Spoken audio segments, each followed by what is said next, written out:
अपने आप को इस पवित्र गंगा तट से हटाकर वृंदावन में भगवती कालिंदी के कूल पर ले जाइए। आज श्री कृष्ण के गोवत्स चारण के उपलक्ष्य में एक वन महोत्सव है। वहाँ श्री कृष्ण का सखाओं के द्वारा विशेष श्रृंगार होगा। सखागणों के साथ वहाँ वन्य भोजन होगा और आज इस वन महोत्सव को देखने के लिए ब्रज के तमाम घरों से वात्सल्यवती माताएं और मधुर भावमयी श्री गोपांगनाएं भी जाएंगी। समस्त ब्रज में ये बात सबको जना दी गई है। सबके हृदय में परमोल्लास है। अत्यंत आनंद, अत्यंत उल्लास, परम आह्लाद से भरी श्री गोपांगनाएं जाने की तैयारी कर रही हैं। कुछ न कुछ ले जाना है। सखागण तो सब श्री भगवान श्याम सुंदर के साथ चल ही रहे हैं।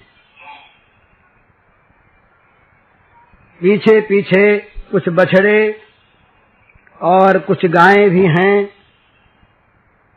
उनको आज आगे नहीं किया है। वन महोत्सव में श्री कृष्ण की आज खास सम्मानना है, प्रेम समारोह है, इसलिए श्री कृष्ण ही आगे आगे जा रहे हैं। माता के द्वारा किया हुआ श्रृंगार है। पीछे की टोली में दाऊ जी नेता हैं, वे जा रहे हैं। इस प्रकार वे वन में पहुंचे। बड़ा सुंदर सुरम्य वन है। तमाम वृक्षों में हरे हरे पत्ते सुशोभित हो रहे हैं। वृक्ष सब सुगंधित पुष्पों से सौरभित हैं। पुष्पों पर भंवरों की पंक्तियां मंडरा रही हैं, रसपान कर रही हैं, गुंजार कर रही हैं। वृक्षों की शाखाओं पर ऋषि मुनिगण आज मुनि के रूप में, पक्षी के रूप में बैठे श्री कृष्ण के वन महोत्सव देखने की प्रतीक्षा में हैं। मानो आंख मूंदे हुए भगवान के आगमन को देख रहे हैं, अभी आ रहे हैं। यमुना का पवित्र तट है। उस पर सुंदर बालुका राशि की मानो एक सुंदर बिछायत हो। उसी के ऊपर ये वन में एक सुंदर कल्प वृक्ष है। उसके नीचे आयोजन है श्री कृष्ण के सम्मान का। भगवान श्री कृष्ण अपने सखाओं के साथ आ पहुंचते हैं और वहां के उस आसन पर समासीन हो जाते हैं। चारों ओर सब सखा बैठ जाते हैं। दाऊ जी का दल दूसरी ओर बैठ जाता है। सखियां तमाम आकर के घेर लेती हैं। एक तरफ वात्सल्यवती माताएं खड़ी हैं और एक तरफ गायों का और दूसरी ओर बछड़ों का झुंड वहां पर आ गया है। दाऊ जी की आज्ञा पाकर कुछ सखा भगवान के श्रृंगार में लगे हैं। अब भगवान के मधुर श्रीअंगों का और उनके श्रृंगार का निरीक्षण करना चाहिए।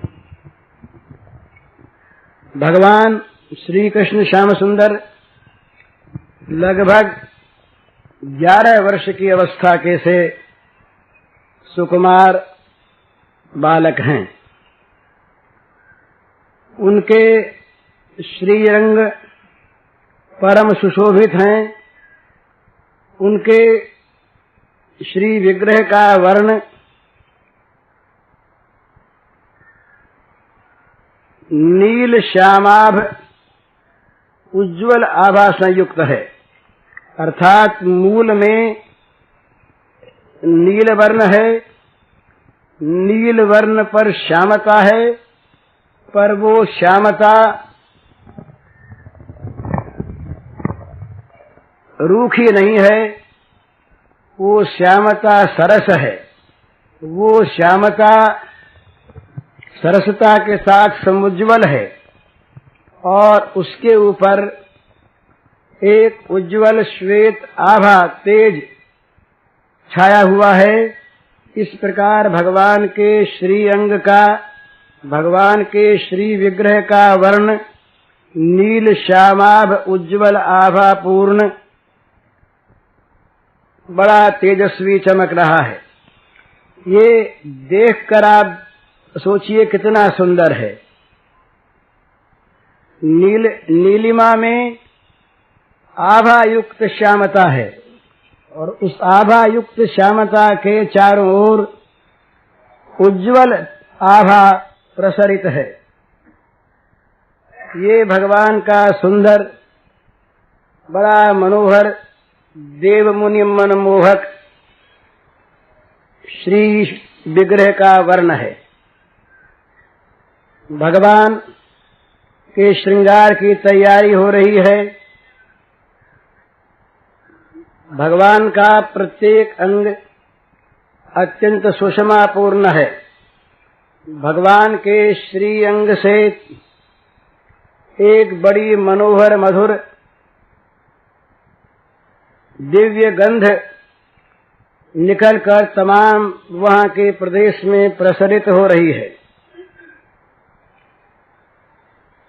उस अंग गंध का भी ध्यान करना चाहिए। बड़ी सुंदर सुमधुर अत्यंत मनोमोहक वो दिव्य सौरभ है, दिव्य गंध है। भगवान के चरण कमल अत्यंत मनोहर हैं। भगवान इस समय उस सिंहासन पर बैठे हैं। एक जानु पर भगवान ने दूसरा पैर रखा है, इसलिए भगवान के चरण तल के दर्शन भी हो रहे हैं। ध्वजा अंकुश वज्र जौ कुलिश इत्यादि के बड़े सुंदर भगवान के चरणों में चिन्ह हैं। अरुणाभ भगवान के सुंदर चरण तल हैं। भगवान के चरणों के 10 नख मानो बिजली की छटा से परिपूर्ण है। बिजली चमकती है, पर ये नित्य चमकते हैं और चमक में आंखें चौंधियाती नहीं, आंखें शीतल होती हैं। इनकी नखचंद्रिका का ध्यान कीजिए। इसके बाद ऊपर आइए। भगवान के दोनों टखने बड़े मनोहर, बड़े सुंदर हैं। भगवान के चरणों की अंगुलियों में भगवान ने वो गहना पहन रखा है, वो विचित्र ढंग का है। वो छल्ले नहीं, एक प्रकार की विचित्र धातु से बने हुए विचित्र ढंग के हैं। उनका वर्ण स्वर्ण गौर है। उनमें दिव्य ध्वनि हो रही है। इसके बाद भगवान के नूपुर हैं। भगवान के पैरों में पैंजनियां हैं। उसके बाद भगवान के जानु के नीचे की पिंडली बड़ी सुंदर, बड़ी मनोहर है। भगवान के जानु अत्यंत मनोमोहक हैं। भगवान की जांघें वे सुंदर आभा युक्त। कटी में भगवान ने पीतांबर पीले रंग का दिव्य वस्त्र माता का पहनाया हुआ धारण कर रखा है। पर उसके अंदर से भगवान की जंघों के सुंदर वर्ण की आभा निकल रही है और वो उस पीत आभा युक्त उज्ज्वल वस्त्र के अंदर से उस पीत वर्ण को साथ साथ लेकर परम सुशोभित एक नवीन वर्ण की बन गई है। भगवान के कटी में मणि रत्न और घुंघरू वाली स्वर्ण मेखला है, करधनी है। भगवान की कटी बहुत सूक्ष्म है और बड़ी सुंदर है। भगवान का उदर परम मनोहर गंभीर नाभि है। भगवान के उदर में त्रिवली पड़ी हुई है। भगवान के उदर से नाभि से लेकर वक्षस्थल तक विचित्र रोमराज है। वो रोमराज इतनी मनोहर है, इतनी सुंदर है कि वो देखते ही बनता है। भगवान का वक्षस्थल अत्यंत विशाल है। वक्षस्थल में भगवान के एक ओर भृगुलता का पीत चिन्ह है, एक ओर श्री लक्ष्मी जी के निवास का संकेत है। भगवान ने वैजयंती माला पहन रखी है। वनमाला भगवान के गले में सुशोभित है। वन पुष्पों की मालाओं के बीच बीच में तुलसी के गुच्छे लगे हुए हैं। मुक्ताहार भगवान ने पहन रखा है। विचित्र रत्नों का हीरक हार है। भगवान के कंठ में बड़ी सुंदर मुक्ताओं की माला है। भगवान का कंठ कंबुकंठ बड़ा सुंदर है। भगवान की विशाल बाहुएं हैं, मानो दो बड़े सुंदर अजगर नीचे की ओर फन किए लटक रहे हैं। बड़ी कोमल, बड़ी सुंदर। भगवान का मुखमंडल तो विशेष शोभा युक्त है। भगवान की ठोड़ी बड़ी सुंदर, उस पर एक काली बिंदी लगी हुई है। भगवान के अधरोष्ट जो हैं वो लाल अरुण वर्ण के बड़े सुंदर। भगवान की दंत पंक्ति उनकी मधुर मुस्कान के अंदर से चमक रही है। वो मानो चंद्रमा की द्युति को हरण कर रही है। भगवान की नासिका बड़ी नुकीली है। नासिका में भगवान ने मुक्ता पहन रखा है। भगवान के कपोल, भगवान के गाल अरुणाभ हैं। अब यहाँ एक विचित्र रंग और बन गया है, जरा ध्यान से देखिए। देखिए, भगवान का श्री विग्रह का वर्ण है नील श्यामाभ उज्ज्वल आभायुक्त, ये सभी जगह। अब ये नील श्यामाभ उज्ज्वल आभायुक्त वर्ण के साथ भगवान के कपोलों की अरुणिमा, उसकी ललाई और मिल गई। मने और अंगों की अपेक्षा भगवान के कपोलों में एक विशेष प्रकार की आभायुक्त अरुणिमा है, ललाई है। ये अरुणिमा भगवान के श्री विग्रह के नील श्यामाभ उज्ज्वल आभायुक्त वर्ण के साथ मिलकर एक नवीन आभायुक्त वर्ण का उदय करती है। साथ ही भगवान के कानों में जो रत्नों के कुंडल झलमला रहे हैं, उन कुंडलों के वर्ण की आभा कपोलों पर और पड़ती है। तो मानो कपोलों पर पचरंगा या बहुरंगा प्रकाश आ गया। एक तो नील, दूसरा श्याम, फिर उज्ज्वल, तीसरा अरुण और चौथा कुंडलों के रत्नों के रंगों का विविध प्रकाश। इस प्रकार से भगवान के कपोल अत्यंत मनोहर, दीप्तिमान, सुंदर प्रतीत होते हैं, देखते ही बनता है। भगवान के कर्ण बड़े सुंदर हैं। कानों में भगवान ने कुंडल, रत्नों के कुंडल धारण कर रखे हैं। भगवान के नेत्र इतने मधुर हैं, इतने रसमय हैं, इतने आकर्षक हैं, इतने रसवर्षी हैं कि कुछ कहना नहीं बनता। मानो उनके नेत्रों से निरंतर प्रेममयी सुधा वर्षा हो रही है। उनके नेत्रों की पवित्र ज्योति मानो सब ओर जा करके सबके अंतःकरणों में आनंद का उल्लास उत्पन्न करती है, सबके अंतःकरणों में विशुद्ध भगवत भाव पैदा करती है, सबको आनंद की एक बृहद सरिता में बहा देती हैं। उसमें नेत्रों की उस ज्योति में, उस दृष्टि में दया, करुणा, प्रेम, आनंद, उल्लास, समता और भगवत्ता भरी हुई है।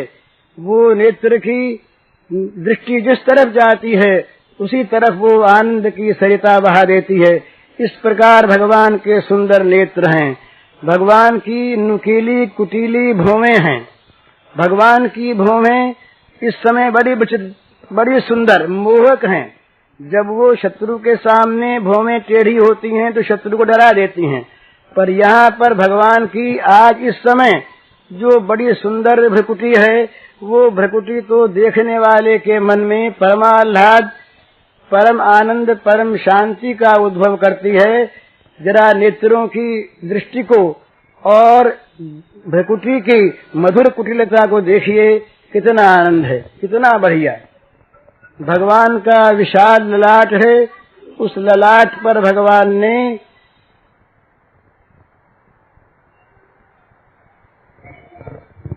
उस ललाट पर बड़ा सुंदर तिलक है और उस पर चंदन, केसर, कस्तूरी की मिली हुई खौर लगी है।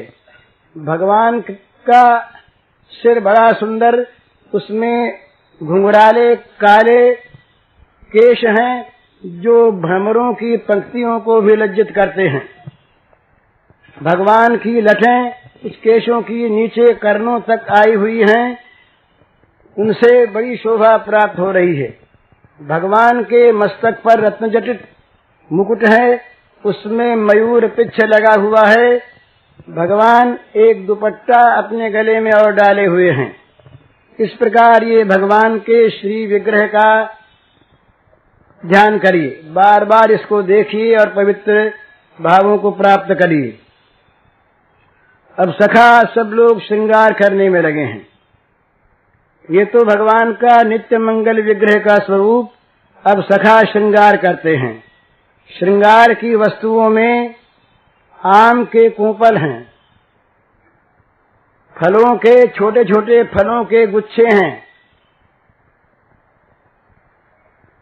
घुंघचियां हैं, घुंघची की मालाएं हैं, वन पुष्प हैं, वन पुष्पों की मालाएं हैं, पुष्पों के गुच्छे हैं, भांति भांति की वन की मिट्टी है, जिनके द्वारा भगवान के अंगों को चित्रित करना है। भगवान के लिए विचित्र विचित्र वन की धातुएं इकट्ठी की गई हैं। उन धातुओं से भगवान को चित्रित करना है। वो चित्रकला कुशल सब मित्रगण सब कोई मिट्टी को घोल कर तैयार कर रहा है, किसने धातुएं घिस करके अलग अलग पत्तों पर रखी है, कोई वन्य पुष्पों को सजा रहा है, कोई सुंदर सुगंधित वन्य पुष्पों की माला गांथ रहा है, कोई भगवान के श्री अंग पर और श्री ललाट पर तिलक करने के लिए वन्य धातुओं के गोपी चंदन को घिस रहा है, कोई भगवान के मस्तक में बालों में गूंथने के लिए वो आम की कोंपलों को तैयार कर रहा है, कोई फल के गुच्छों को ठीक ठिकाने से बांध रहा है और कोई भगवान के पैरों में नाचने के समय बांधने के लिए घूंघर तैयार कर रहा है। इस प्रकार से चारों ओर तैयारी हो रही है। तैयारी हो गई, अब सब मित्र सजाने में लगे हैं। तमाम श्री गोपांगनाएं एक ओर खड़ी इस विचित्र सुंदर लीला को देख देख कर मनोमुग्ध हो रही हैं, अपने आप को मानो बेच दिए जा रही हैं। उनका मन श्री श्याम सुंदर के हाथ सदा के लिए दिख गया है। वे अपलक नेत्रों से, निर्निमेष नेत्रों से भगवान के श्री मुखमंडल की ओर निहार रही हैं और पल पल में नवीन नवीन हर्ष का, नवीन नवीन आनंद का, आह्लाद का उपभोग कर रही हैं। एक ओर वात्सल्यवती माताएं, यशोदा आदि, रोहिणी आदि, ये भगवान के सुंदर इस श्रृंगार लीला को देख करके मन में हर्षित हो रही हैं और श्रृंगार करने वाले बच्चों के प्रति उनके मन में विशेष आशीर्वाद के भाव आ रहे हैं कि वे आज कन्हैया को सजा रहे हैं, हमारे कन्हैया को सजा रहे हैं। गायें और बछड़े वो बीच बीच में फांक से ऊपर को मुंह किए भगवान के इस विचित्र श्रृंगार वेश का दर्शन कर रहे हैं।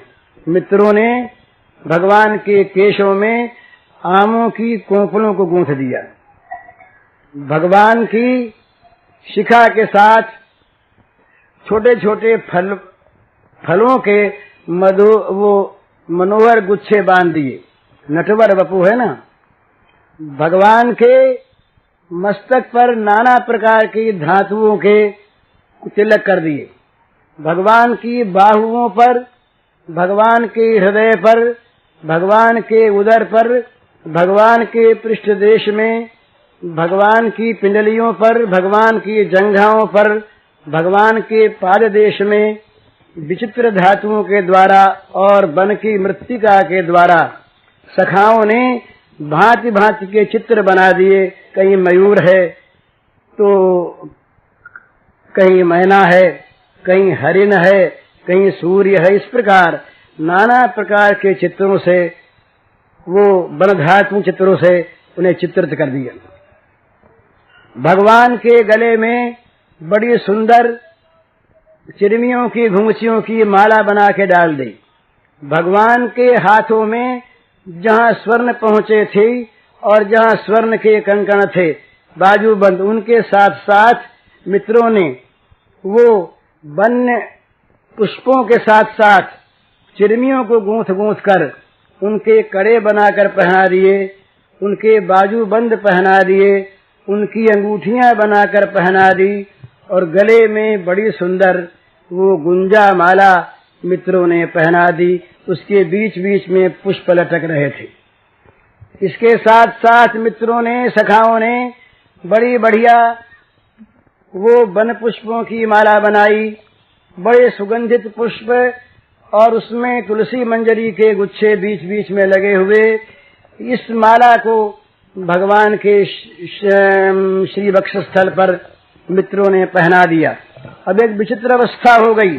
भगवान के सुंदर मधुर अंग गंध के साथ साथ ये बड़े सुरभित दिव्य पुष्पों की, विचित्र पुष्पों की गंध मिल गई और एक विचित्र गंध भगवान के श्रीअंग से अब निकलकर प्रसिद्ध होने लगी, सब ओर फैल गई।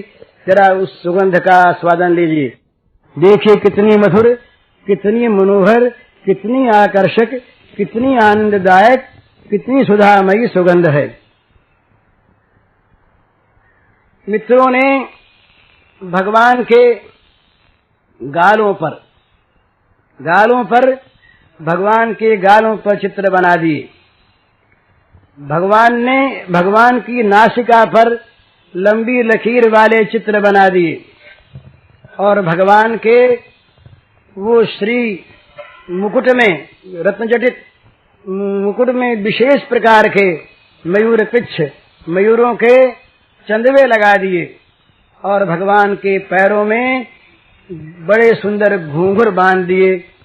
इस प्रकार भगवान को एक नवीन नटवर वेश में मित्रों ने सजा दिया। भगवान के कानों में पीले पीले कनीर के फूलों के, कर्णयो कर्णिकारम, वो पीले कनीर के फूलों के कुंडल पहना दिए।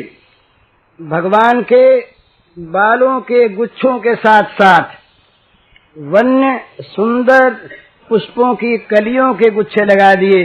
वो मानो एक नवीन मुकुट और बन गया मुकुट के आसपास। भगवान की मधुर मुस्कान इस समय जरा देखिए, ऐसी मधुर हंसी भगवान हंस रहे हैं। इस प्रकार की मधुर मुस्कान सखाओं की ओर देख देख कर और श्री गोपांगनाओं की ओर देख देख कर भगवान के श्री अधरोष्ठों से इस प्रकार के एक मधुर मधुर हंसी का, मधुर मुस्कान का विकास हुआ है जो सबके मन को हरण कर ले रही है। ऐसी सुंदर मुस्कान, ऐसी मधुर मुस्कान जो सारे जगत को, सारे जगत की तमाम आसक्तियों को, तमाम ममताओं को मानो सर्वदा के लिए हर कर चित्त में, हृदय में, जीवन में केवल और केवल प्रेमानंद सुधा को भर देती है और उसी में सबको डुबो देती है। भगवान की मुस्कान देखिए कितनी मनोहर है। वो अधरोष्ठों पर खेलती हुई, दंत पंक्तियों को बीच बीच में दिखाती हुई और वो नासिका की लोलक को कभी कभी बीच बीच में हिलाती हुई तमाम देखने वालों के मन को हरण कर रही हैं। कितनी मधुर मुस्कान। इस प्रकार भगवान वहां पर विराजित हैं। दूसरी ओर दाऊ जी का श्रृंगार हुआ।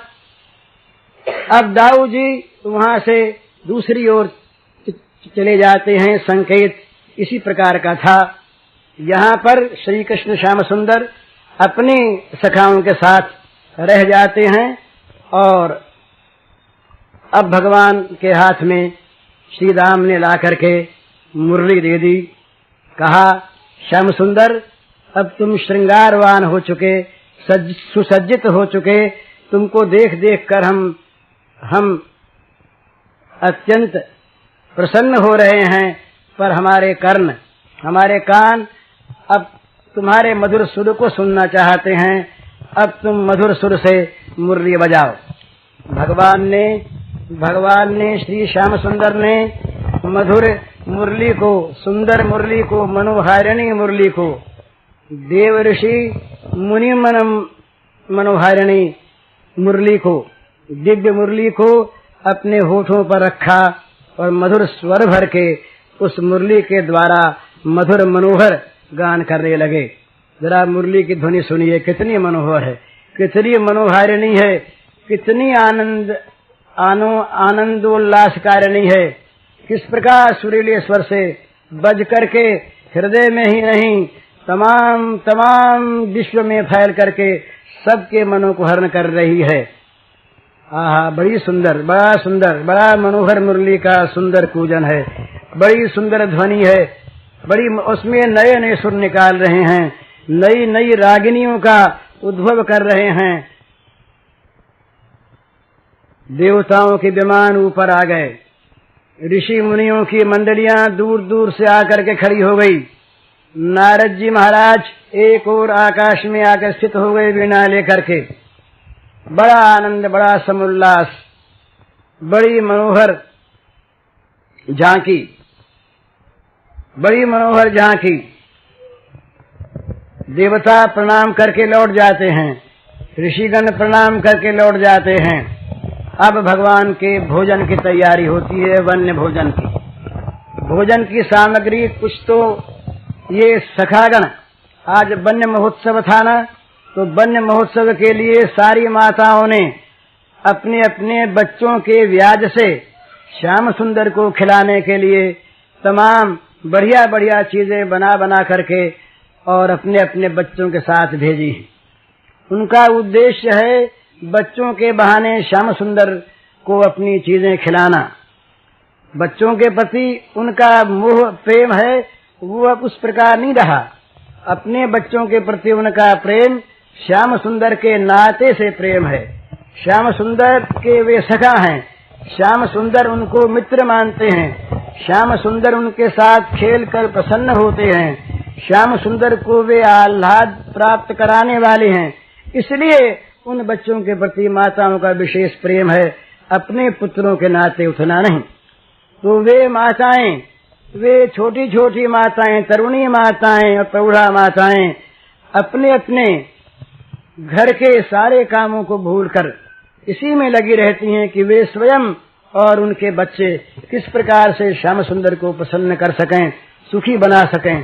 तो आज उन्होंने बड़े तड़के उठ करके बहुत बढ़िया बढ़िया चीजें बनाई और बना बना करके बांध बांध कर उनको अच्छी तरह से दोनों में भर भर करके और गांठ बांध के अपने अपने बच्चों को दे दिया कि जाओ आज वन्य भोजन होगा। देखो भाई तुम तो खाना ही, पर श्याम सुंदर को खिला के खाना, उनके खाने से ही इस वस्तु की सार्थकता हो गई। तो तमाम बच्चे गांठ बांध बांध करके लाए हैं नवीन नवीन वस्तुओं का, नवीन नवीन सामग्रियों का। सबके माताओं ने ये सोचा कि हम कोई नई चीज बनावें, हम नई चीज बनावें। आज श्याम सुंदर के इस वन्य भोजन में एक विशेष प्रकार की आस्वादन की सृष्टि हो जाए। तो तमाम माताओं ने वस्तुएं बनाकर भेजी। अब जब वन्य भोजन की तैयारी हुई तो सखाओं ने कहा तुम कन्हैया बैठो, पर कन्हैया ऐसे बैठो कि तुम्हारा मुंह हमको दिखता रहे, तुम्हारा मुंह हमें दिखता रहे। तो बस इसी प्रकार से श्याम सुंदर मंडप चारों ओर भगवान के बैठ गई।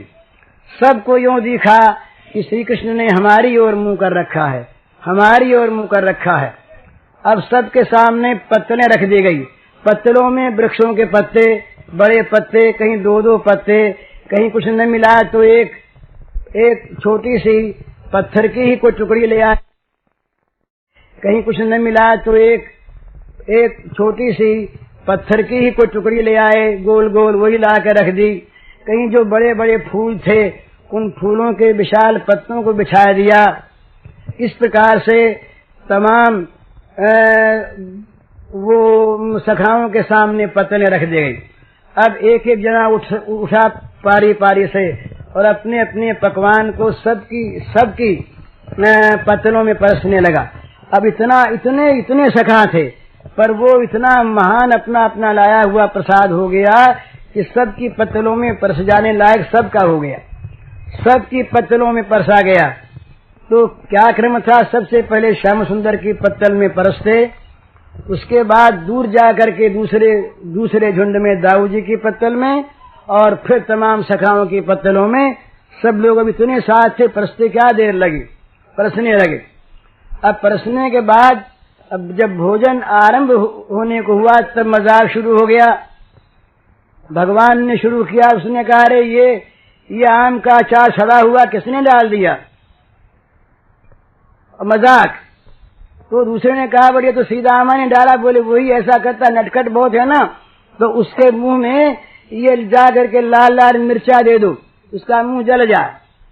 तो एक लड़का उठा, उसने मिर्च उठाई और मिर्च उठा करके उसके मुंह में ठूंस दी। उसने कहा राम राम क्या किया क्या किया। इस प्रकार से हंसते हंसाते हुए, मजाक करते हुए भगवान आरोगने लगे और तमाम सखा भोजन करने लगे। ये वन्य भोजन भगवान के बार बार होते थे, रोज तो होते ही थे, पर विशेष विशेष उत्सवों पर विशेष होते थे। आज वन्य महोत्सव है, आज वन में ये गोचारण की सफलता में ये उत्सव मनाया गया है।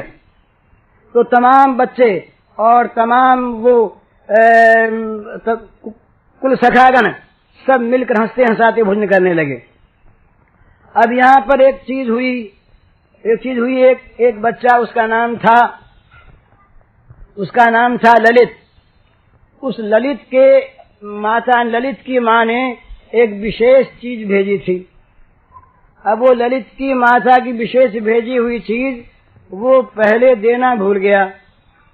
अब वो खाने लगा, उसके मन में बड़ी व्याकुलता हुई और वो सोचने लगा कि मैं अब ये चीज दूं कैसे, पहले दी नहीं और अब देना ठीक नहीं मालूम होता, पर मन में बड़ी व्याकुलता, दिए बिना रहा न जाए और दे सके नहीं।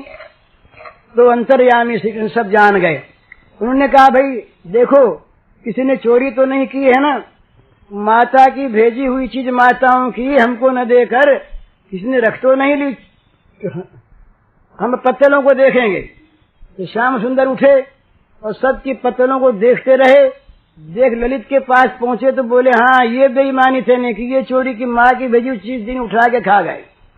अब उसकी सारी व्याकुलता दूर हो गई। अंतर्यामी भगवान ने इस प्रकार सबके साथ वो भोजन सुसंपन्न किया। भोजन सुसंपन्न होने के बाद सबने जमुना जी में जा करके हस्त प्रक्षालन किए, जलपान किया, सब कोई आकर के बैठ गए। अब खेलने की बारी आई। अब खेलने की बारी के पहले एक विचित्र बात दूसरी और होती है, वो ये होती है कि तमाम सखियां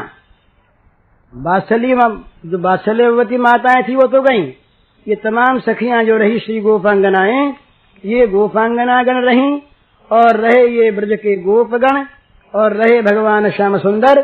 तो बस अब इन ब्रज की गोपियों ने, इन ब्रजबालाओं ने, इनके मन में एक विशेष बात स्फुरित हुई कि आज श्री कृष्ण को विशेष रूप से हम लोग भी सजाएंगे।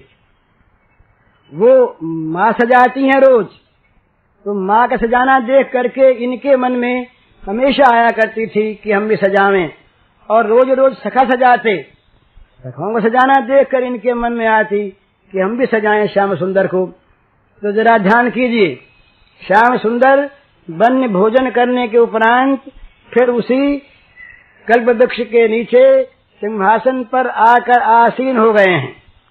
सखागण खेलने की बात कहकर और खेलने की प्रतीक्षा में सब इधर उधर खड़े श्याम सुंदर के मुंह की ओर निहार रहे हैं कि कब वो कौन सा खेल कैसे शुरू करेंगे।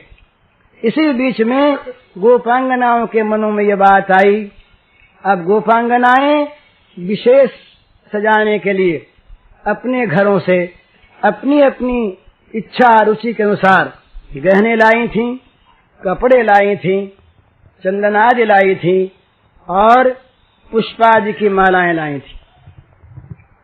अब बड़ा विचित्र ढंग हुआ, एक सखी आती है, वो भगवान श्री कृष्ण के गले में हार पहनाती है, और हार पहनाते पहनाते वो मंत्र मुग्ध हो जाती है। दूसरी चीज उसके हाथ में ज्यों की त्यों रह जाती है, वो केवल देखती रह जाती है। श्याम सुंदर उसकी ओर मुस्कुरा कर देखने लगते हैं, उसकी क्रिया बंद हो जाती। ये दशा हुई तो अब दूसरी गोपी ने आगे कहा, हटो तुम। अब हटे कौन? यहीं पर एक नई स्थिति पैदा हो गई। अब श्याम सुंदर क्या करें? उनके पास तो केवल मुस्कुराहट है। श्याम सुंदर मुस्कुरा रहे हैं, उस गोपी की ओर देख रहे हैं। इतने में दूसरी गोपी ने आकर के उस गोपी के कान में कुछ कहा। क्या कहा? ये वो गोपी जानती है और कहने वाली जानती है। ये कहते ही उस गोपी को चेतना आ गई, और चेतना आने के साथ ही उसने वहां पर नृत्य आरंभ कर दिया। जहां ये श्रृंगार रह गया सारा का सारा, अब वो सारी गोपियों का नृत्य आरंभ हो गया, बच्चों का खेल रह गया। अब वो गोपियां मंत्रमुग्ध की भांति विविध भावों के से, विविध भंगियों से नृत्य करने लगी। रास में उन्होंने नृत्य किया था श्याम सुंदर के साथ, बीच बीच में श्याम सुंदर थे। आज वो श्याम सुंदर के सामने मंत्र मुग्ध होकर, प्रेम मुग्ध होकर, प्रेमासव का पान करके प्रमत्त होकर वे सब के सब विचित्र भाव भंगिमाओं से नृत्य करने लगी। उनके नृत्य को देख करके श्याम सुंदर अत्यंत मुग्ध हो गए, और श्याम सुंदर मुग्ध होकर के उनके बीच में आकर के स्वयं नृत्य करने लगे। श्याम सुंदर आज नृत्य करने वाले श्रृंगार से सुसज्जित हैं, नटवर बपू हैं। कानों में वो कनेर के फूलों को खोसे, मस्तक पर आमों की कोंपलों को गूंथे, अपने केशों में पुष्पों के गुच्छों को गुथाए, नाना प्रकार की धातुओं से सुसज्जित, पैर में घूंघट बांधे हुए भगवान श्याम सुंदर उनके बीच में आकर नाच करने लगे, नृत्य करने लगे। अब सखाओं से नहीं रहा गया, तो पर सखाओं के बीच में श्री गोपांगनाएं आ गईं। अब सखाओं में, श्री गोपांगनाओं में कसमत शुरू हुई। वो कहते हैं, हम श्याम सुंदर के सखा हैं, हम बीच में नाचेंगे उनके समीप। और श्याम सुंदर को होश नहीं है और न गोपांगनाओं को होश है।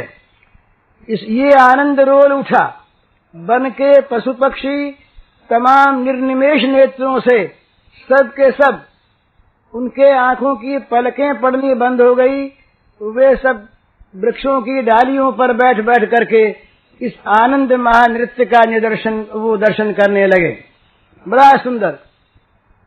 वहां पर ये सुंदर कीर्तन ध्वनि, नाम ध्वनि, रोल ध्वनि, आनंद ध्वनि सुन करके आसपास से जो गायें जा रही थी वो सब आ गईं। गायों ने अपने अपने कान लगा दिए, बछड़ों ने कान लगा दिए, सब के सब बछड़े और सब के सब गायें कान लगा करके उस मधुर आनंद नृत्य ध्वनि को सुनने लगे। भगवान बीच में नृत्य कर रहे हैं, बीच बीच में मुरली वादन करते हैं, बीच बीच में सखियों का हाथ पकड़ के उनके साथ नाचने लगते हैं, कभी किसी का कभी किसी का। इस प्रकार से आनंद नृत्य हो रहा है। सखा भी कोई बीच बीच में आ गए हैं, कोई पीछे हैं। ये महान नृत्य आरंभ हो गया। इस महान नृत्य के आरंभ होने पर चारों ओर तमाम वन में एक परम आनंद की लहर उठ गई। वन के पशुगण इकट्ठे हो गए दूर दूर से, वे आकर के इस आनंद नृत्य को देखने लगे। वन के जो अन्य जीव थे वो वहां पर आ गए, जो वनचर देवता थे वे वहां पर आ गए, और यमुना जी ने बस उछल उछल करके और अपने जलों के छींटे दे दे करके उन नृत्यकारियों को, महाभाग उन श्री गोपांगनाओं को और महाभाग उन सखाओं को और श्री कृष्ण को सुख पहुंचाने के लिए वो मानो अपनी उन बिंदुओं के द्वारा उछल उछल करके उनके घर्म को मिटाने लगी, उनको शीतल करने लगी। यमुना जी सेवा में लग गई। शांत वहां पर वातावरण था। उस शांत वातावरण में ये महान आनंद की अशांति उत्पन्न हो गई, जो उस प्रशांति को और बढ़ाने वाली। और छाया तो वहां थी ही, पर सूर्य भगवान ने भी बादलों की आड़ से छिपकर देखना शुरू कर दिया इस नृत्य को। महान आनंद का रोल उठा। इस प्रकार वो नृत्य हो रहा है, बड़ा मधुर नृत्य हो रहा है। उस नृत्य में चारों ओर केवल आनंद है, केवल प्रेम सुधा की वर्षा हो रही है। उस नृत्य में जिस प्रकार से भगवान का रस बहा, उसकी जरा सी आप झांकी कीजिए। भगवान के मधुर मुरली का रव बीच बीच में हो रहा है। सुनिए, भगवान के चरणों से नूपुरों के साथ घूंघर बज रहे हैं। श्री गोपांगनाओं के पैरों की पैंजनियां और पायजेबें और उनकी करधनियों के घुंघरूं की ध्वनि, ये सब एक साथ हो रही हैं। श्री गोपांगनाओं के हाथों की चूड़ियां और उनके बाहुओं के कंगन, ये हिल हिल कर सब बज रहे हैं। श्री गोपांगनाओं के श्रीमुख से जो भगवान के गुणगान की एक मधुर ध्वनि हो रही है, वो सब मिलकर और कानों को अत्यंत सुख दे रही है मुरली ध्वनि के साथ साथ। ये अलंकारों के बजने की ध्वनि के साथ साथ भगवान के श्रीअंग की गंध इस नृत्य से और भी विकसित हो गई। उसके साथ साथ वन्य पुष्पों की पवित्र गंध भी उसके साथ को मिल गई। विचित्र धातुओं की गंध मिली और साथ साथ श्री गोपांगनाओं के श्रीअंगों में जो चंदन लगा हुआ था, कस्तूरी लगी हुई थी, केसर लगी हुई थी, उन सब की गंध भी साथ मिली। एक विचित्र गंध का समारोह, विचित्र गंध का समूह वहां पर चारों ओर प्रसिद्ध हो गया, विस्तृत हो गया। सब लोग उस परम विस्तीर्ण सुखमय सौरभ से सब लोग सुखी हो गए। इस प्रकार तमाम सुगंधी, कानों को सुख देने वाली तमाम वो सुंदर स्वर, ये कानों को सुख देने वाला वो भगवान का मधुर अंग स्पर्श, वो त्वक को सुख देने वाला भगवान का वो मधुरा स्वादन युक्त प्रसाद, ये जिह्वा को सुख देने वाला। इस प्रकार से नासिका, कर्ण, त्वक, ये सभी इंद्रियां परम सुख का स्वादन करने लगी और मन, चित्त, बुद्धि, ये तो सब के सब भगवान के श्री चरणों में अर्पित हो गए। भगवान के नृत्य को देखने में ये सब लग करके अपने आप को खो चुके। अब वहाँ पर छा रहा है केवल प्रेमानंद, वहाँ पसर रहा है केवल प्रेम सुधारस, वहाँ बह रहा है प्रेमानंद सुधा का प्रवाह, और वहाँ सबको आनंद की, प्रेमानंद की, दिव्यानंद की, जागतिक आसक्ति, जागतिक ममता, जागतिक कामना, जागतिक अहंता से सर्वथा शून्य दिव्य प्रेम रसमयी वर्षा हो रही है। वहाँ पर सब लोग उस वर्षा में, सब लोग उस वर्षा में, उस प्रेम रस की बाढ़ में निमग्न हो रहे हैं। सब डूब रहे हैं, गोपियां डूब गईं, वे गोपगण डूब गए और श्याम सुंदर भी डूब गए, हम लोग भी सब डूब गए। अब देखिए कैसे डूबे हुए हैं, कितना आनंद आ रहा है। अभी नाच नृत्य बंद नहीं हुआ है, नृत्य चल रहा है। भगवान श्री कृष्ण नाच रहे हैं, सखागण नाच रहे हैं। ये नृत्य कब तक चलता रहेगा कुछ पता नहीं, कुछ पता नहीं। सखागण नाच रहे हैं, ये नृत्य कब तक चलता रहेगा कुछ पता नहीं, कुछ पता नहीं।